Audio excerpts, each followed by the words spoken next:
So as I go on trying to process the fact of having been rejected, um, I've been trying to think of how I can better handle it and not, not feel so much anxiety and stress and upset about it because um I'm conflicted about how upset a person should feel after going through a rejection. Because in theory, when I entered into this situation, the thought in my head was, I have options, therefore, if this person rejects me, it won't really cut. It might cut a bit, but I'll move on from it quickly. And it's not the first time I've gone into a situation like this thinking that and then gotten to the other side of it and been more cut up than I was anticipating. And I suppose the reason I get caught up is because my assumption is that upon me approaching the other person, they'll either just give me a straight up yes or a straight up no, and I can just deal with that. But it's very rarely that they actually do this in my experience. In my experience, when people reject, it's usually more complicated. It's usually a question of, oh, there's this thing happening or that, and or they give me a maybe sometimes, which is a lot worse. Maybe is like the worst answer because maybe means that you don't get the reassurance of stability.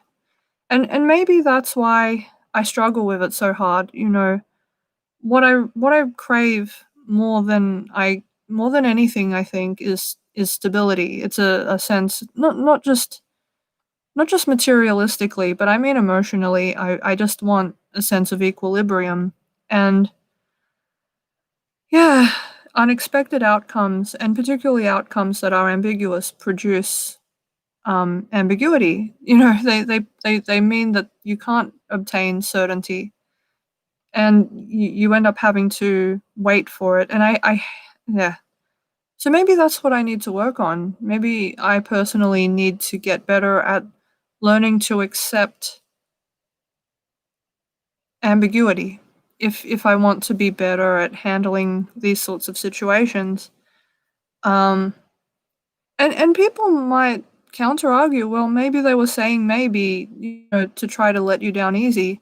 Maybe it wasn't even legitimately a rejection. Maybe they really did mean maybe. But that doesn't help me to think that way because it means I'm still having to live in a kind of limbo of not knowing, not knowing what I mean to this person or what I don't mean. And that's harder. That's a lot harder because yeah.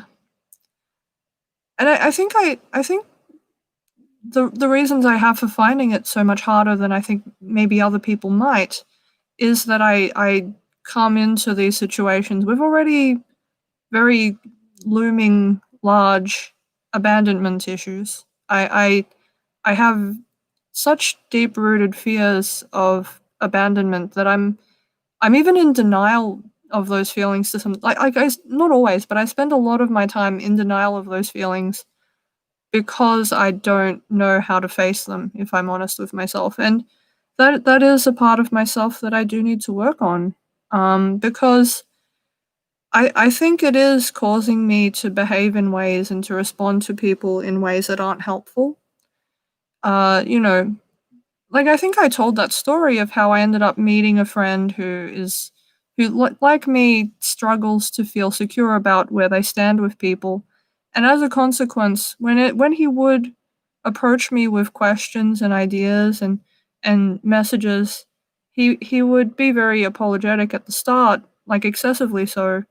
And you know, if I took too long to answer him after a while, he would quickly end the conversation. And back when I used to do these things myself, I used to do them thinking that I was, you know, allowing people to comfortably escape a conversation that I felt they didn't really want to be in.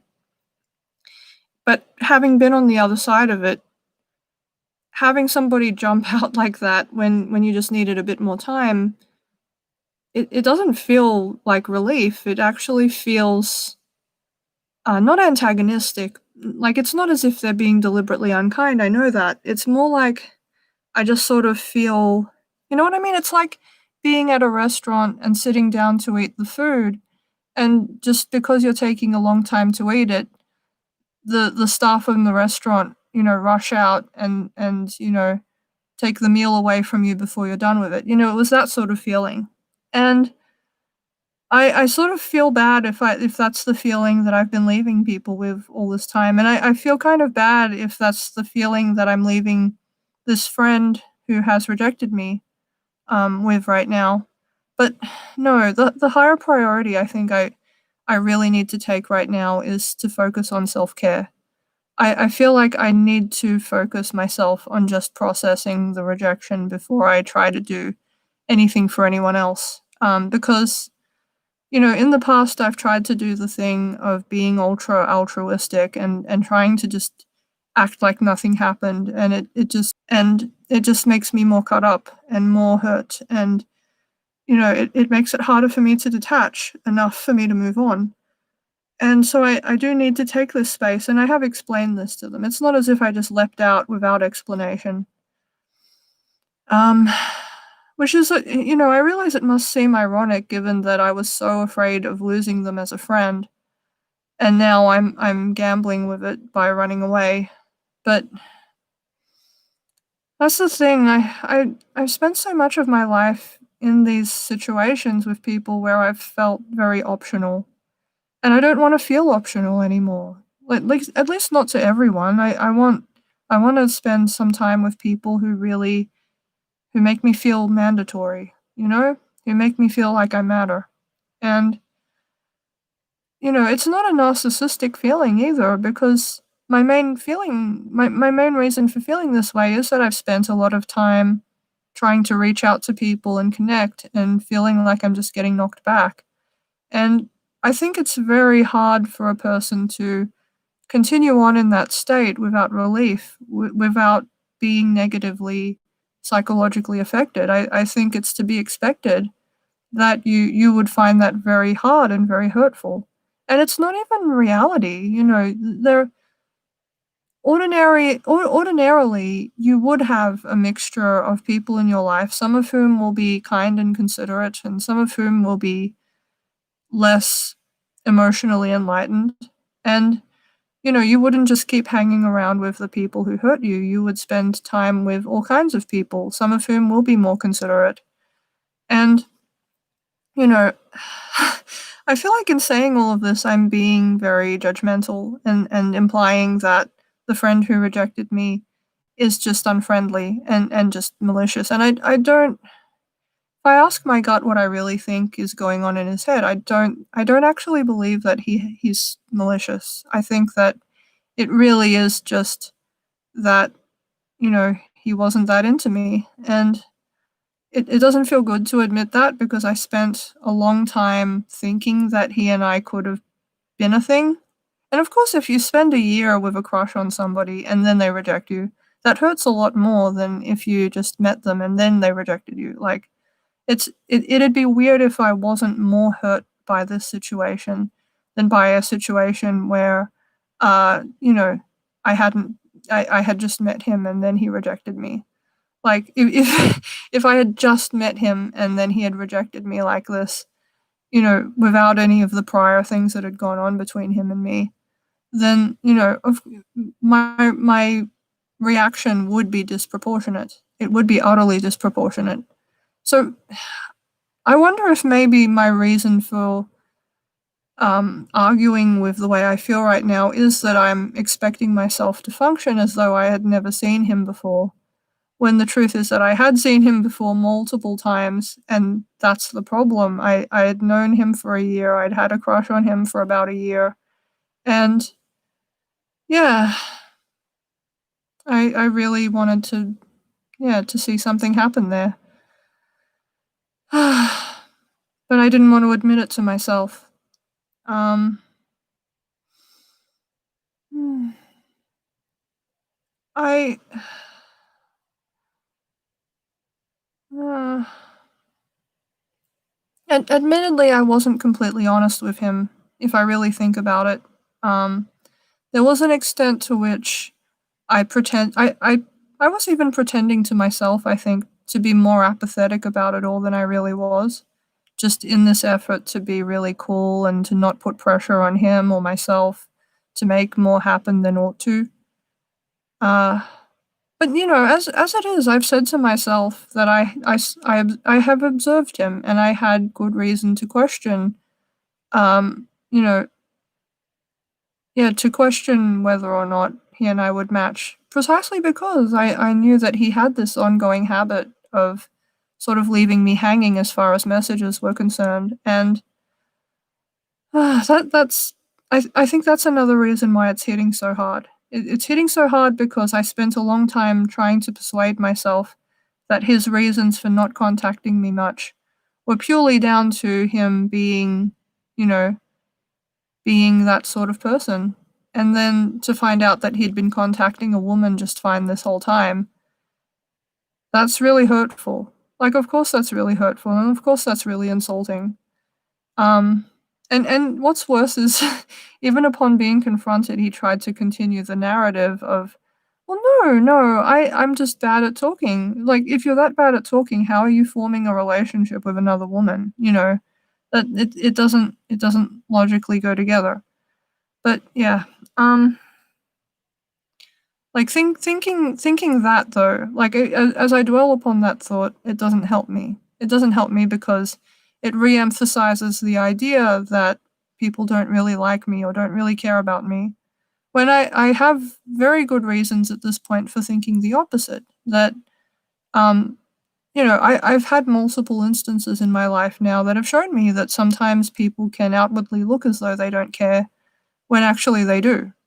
And I'm a little annoyed at myself that I feel this sad right now, partly because I would have thought that I would have imbibed that information right by now and taken it to heart and mind and not be this cut up. And then there's this other level where I'm like, well, I'm a Christian. Am I not? Shouldn't I be okay because of that? But then I think no. Think of Job. Like Job was upset, and it wasn't a sin for him to be upset about his circumstances or to express that upset. And if it's okay for Job to be upset, it should be okay for anybody to be upset because everybody gets problems. And it has to be understood that it's not inherently sinful to struggle or to want to be comforted or to sometimes find loss challenging to accept. And I didn't come into the situation with a full awareness of how emotionally attached I really was to this person because I thought that I had worked really hard to not be overly attached. And partly because I was taking that laissez-faire attitude of, I'll just see how things go. And you know, those times when I did get upset with him for not contacting me more, or I didn't just get upset at him, I got upset with the world. I got upset with humanity because I felt like he was sometimes acting like I mattered and other times acting like I didn't. And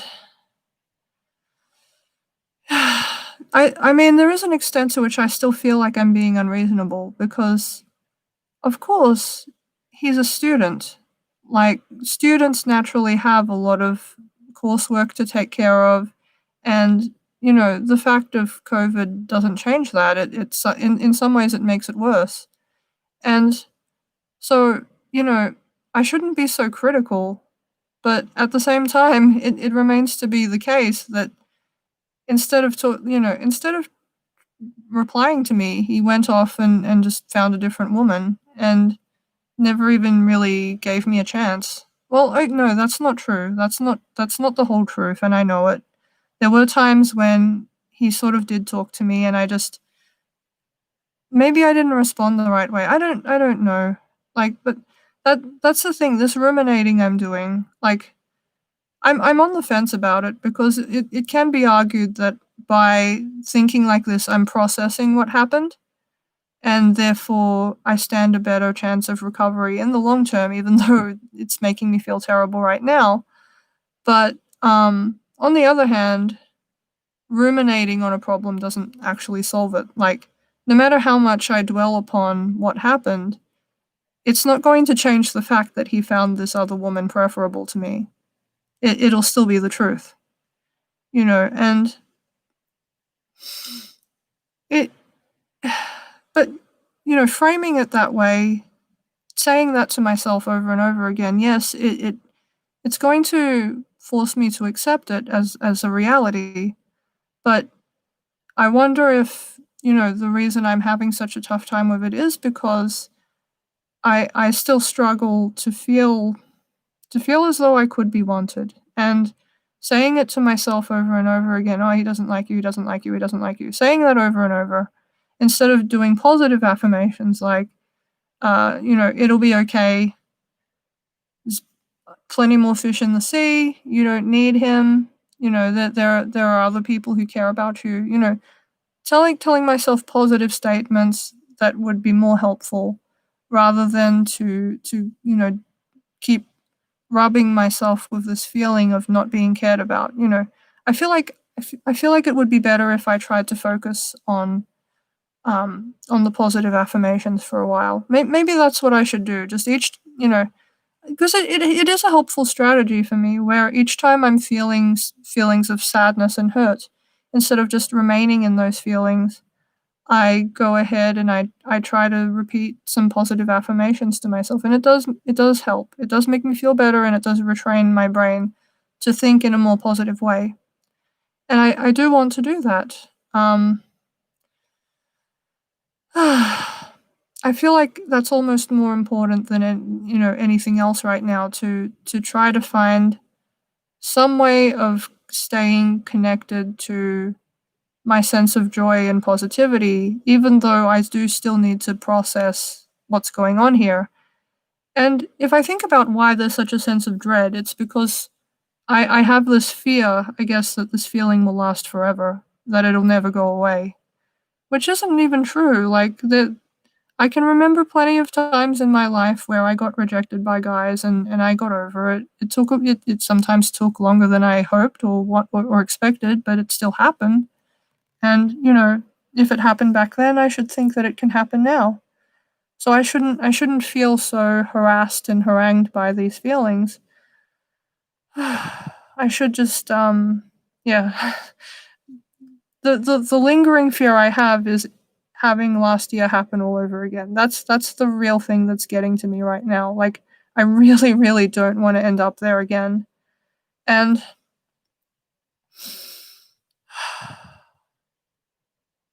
yeah, this is the thing that really sucks though. Like, it seems like every time I like a guy, it's really easy for them to just drop me and commit themselves to somebody else in some permanent, meaningful way.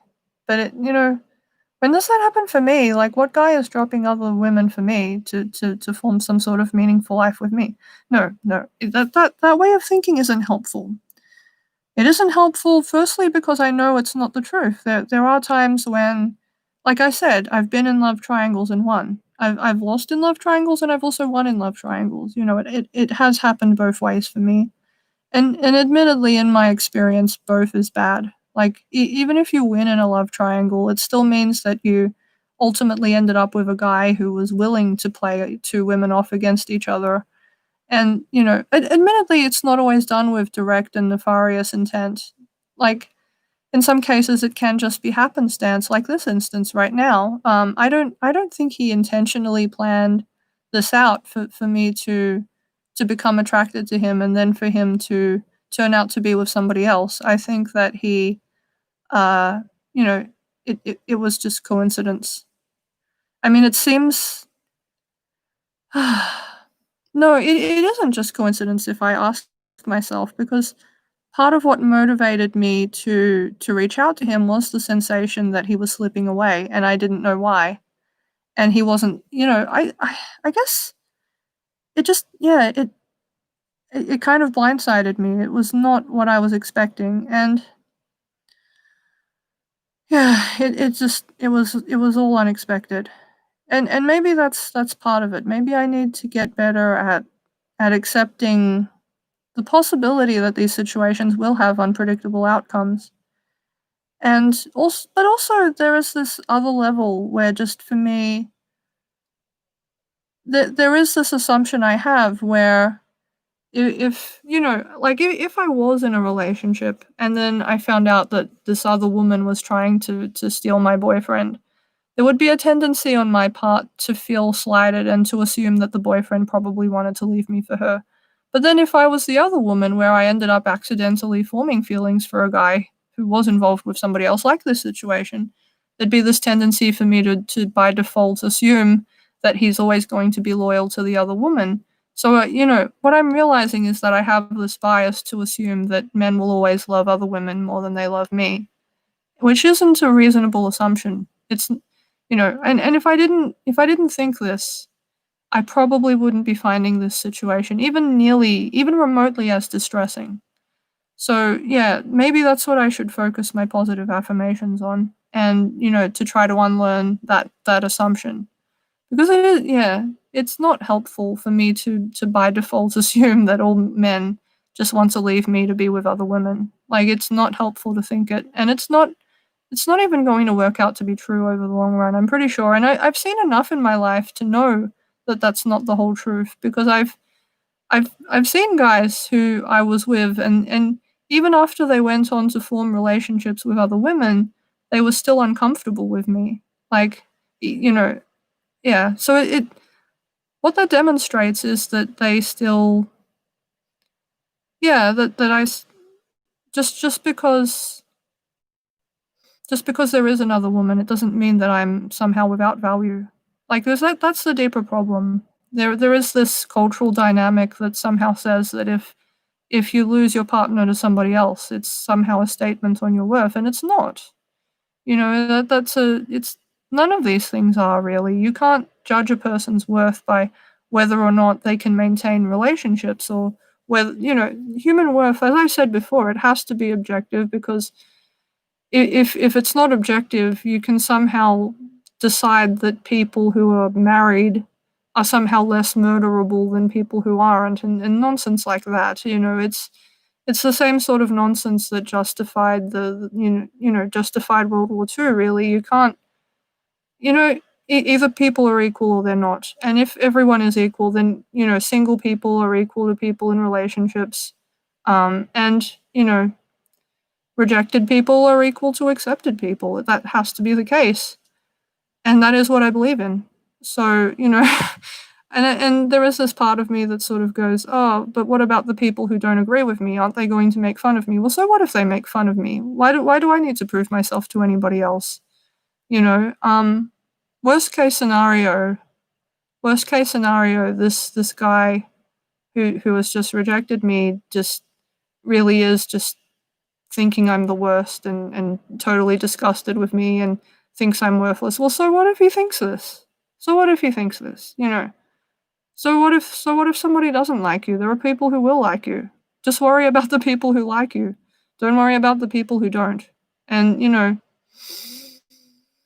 yeah, I don't have to measure my worth by these sorts of situations.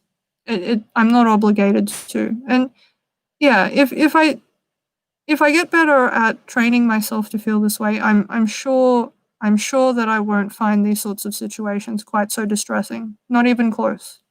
So that's what I'm going to focus on right now.